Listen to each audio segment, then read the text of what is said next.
60-year-old Robert Price had achieved everything he'd once dreamed of in his youth. He had his own business that was bringing him a steady income, an expensive car, and a luxurious mansion located in the upper-class part of town. Robert's father was a humble farmer who made sure to teach his son the basics of training on the market and how to work too.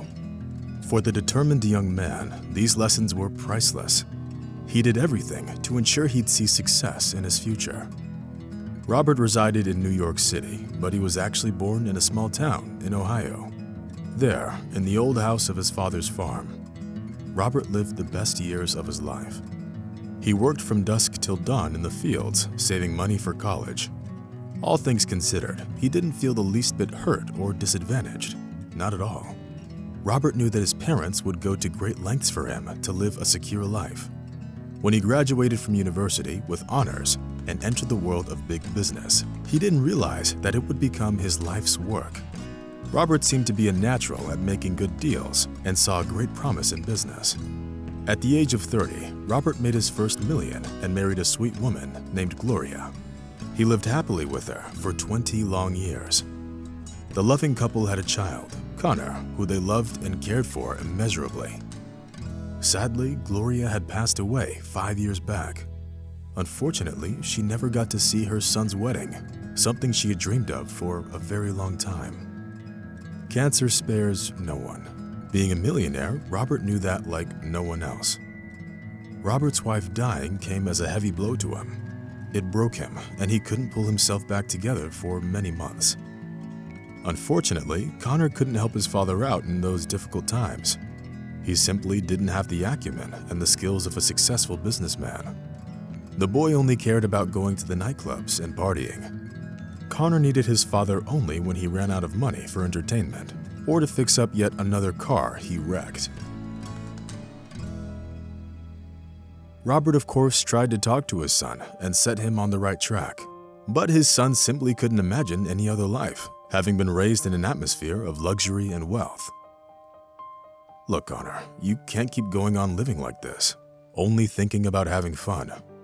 Everything I have, everything you have, I achieved by working tirelessly, and I hope you will follow in my footsteps, said his father, but he knew his son wouldn't take his words seriously. Dad, it's all fine. We have a ton of money. What else could we need? Connor asked. He hadn't really concerned himself much over his father's financial well-being for a long time. After his son's words, Robert was simply devastated. The man didn't know what to do and how to bring Connor to his senses and how to pull him out of his habit of partying all the time. The last straw to topple Robert's patience was when his son got arrested by the police during a fight in a nightclub. Connor sat at the police station with handcuffs on his hands and waited for his father to solve all his problems for him. When Robert saw his son, he felt so ashamed that he wanted to fall off the face of the earth. That's it, Connor. This has gotten out of hand. For now on, I'm taking the keys to the Porsche. You're an adult now, so you can make your own living, Robert Price said as he pulled into the driveway. Connor didn't bat an eye at his father's words. He even smirked as he stepped out of the car. He had been grounded many times before, and he was certain that tomorrow, his father would come to his senses and return his car keys and credit cards. Imagine Connor's surprise when, the next morning, his father's personal guard came into his room and said, "Mr. Price, I'm sorry, but I've been ordered by your father to take you to another place." Connor's mood changed immediately. With a disgruntled look, he began to pack up his things. He still couldn't believe that his father could do such a cruel thing to him. But when the guard drove him outside of the city, Connor realized that things had gone too far. They drove almost all day, covering over 600 miles. Eventually, his father's guard brought Connor to an old farmhouse that still belonged to his grandfather. When he saw where he was, he swallowed nervously and panicked a little inside. Connor understood that his father wasn't kidding when he said that his patience had run out. The young man got out of the car, took his bag, and then looked around. There wasn't a single soul in the vicinity, and the old family house looked dismal and neglected. Connor looked longingly after the guard's car and then went out into the yard, overgrown with weeds and bushes. He opened the door and found himself inside a room that was in dire need of some fresh air. The floor and everything inside the room was covered with a thick layer of dust. Oh no, I'm going to die here. No internet? No cable TV? Connor grimaced, realizing the gravity of his situation. Connor's pride, however, didn't let him come running back to apologize to his father. Connor pressed his lips together and began to settle down in his new room.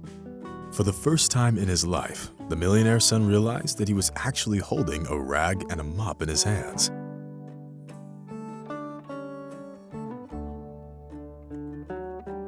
He was shocked, but he began to work twice as hard.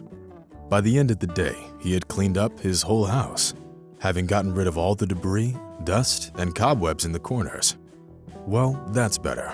I guess I'm good at more than just smashing cars and spending Dad's money, Connor whispered with a smile. Of course, some resentment towards his father still lingered in his heart, but after thoroughly cleaning up the house, it dulled and wasn't as painful. Connor understood that he had more problems apart from just making this house a home. He had to feed himself. Connor had scrounged up about $50 from the pockets of his jacket, but that was hardly enough for him to get by. So, for the first time in his life, Connor was faced with the need to save money and budget his expenses. One day, on his way home from the store, he saw a farmer loading sacks of grain from his barn into the back of his pickup truck. "Hey kid, you looking for a job by any chance? If you are, help me load this wheat and I'll pay you a tenner for it," said the farmer. Connor looked at him with surprise and then nodded his head in agreement. This was all very new for the millionaire's son, but he couldn't think of any other way out of his situation. "Hey, aren't you Robert Price's son? You look just like him. I went to school with Robert. My name's Brandon Rodriguez. Your father surely remembers me," the farmer said. "Yes, sir, you're right. I'm Connor Price," the young man replied, glad to have made his first friend in this place. The farmer patted Connor on the shoulder approvingly and then said, "Actually, I'm very glad you're here. Now, Price's farm won't stand collecting dust anymore. You know, the locals and I were all very grateful to your father for everything he did for us," Mr. Rodriguez said. "And what did he do?" Connor asked excitedly. When your grandfather was alive, Robert was at the farm often. He would help the city and the homeless shelter. It was Robert who donated the money for a new hospital, a school, and several stores in a developing village. "Trust me, it's a very big deal to us," the farmer replied as he closed the barn door. After they loaded up the wheat, Mr. Rodriguez paid the boy the $10 as was promised. Mr. Rodriguez noticed Connor's joy at his first earnings and smiled. After a moment's thought, he decided to invite him over to dinner. Perhaps the young man would have rejected the offer at another time, but that day his stomach grumbled and growled, and he was glad to accept the invitation.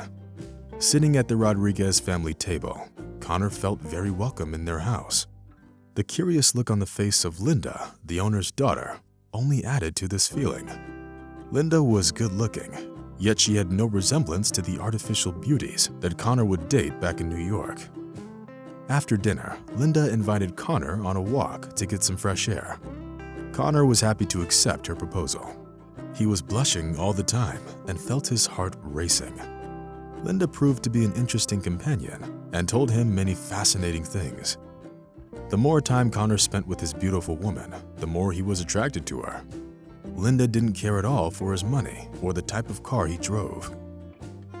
Connor realized that here, in the countryside, people lived by some very different criteria.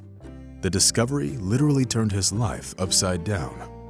The young man finally understood what his father had been telling him for so long. Happiness can't be measured in money or power.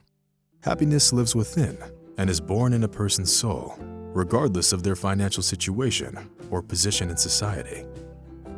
After that memorable stroll around the farm, Linda and Connor started dating, and it was something they had both wanted. For the first time in his life, Connor got wiser and decided he'd change for the better. And when Robert Price arrived at the farm 2 months later, the millionaire couldn't even recognize his son. Inspired by his relationship with Linda, Connor had transformed completely. His appearance had changed, and he literally shone with happiness. All the while, the young man kept taking care of the garden and the buildings on the old farm. Connor fixed the farm's fence and cleaned the yard all by himself, ridding it of weeds and last year's leaves. Moreover, while he was helping Mr. Rodriguez, the man realized that he had a passion for agriculture. This inspired him to revive the family farm and continue the Price legacy. You've become a real man, son. Here in the country, far from the lure of the big city. I'm happy for you, and now I can finally be proud of you, said Mr. Price with tears in his eyes. And when the businessman learned that his son was planning to marry Linda, his joy knew no bounds.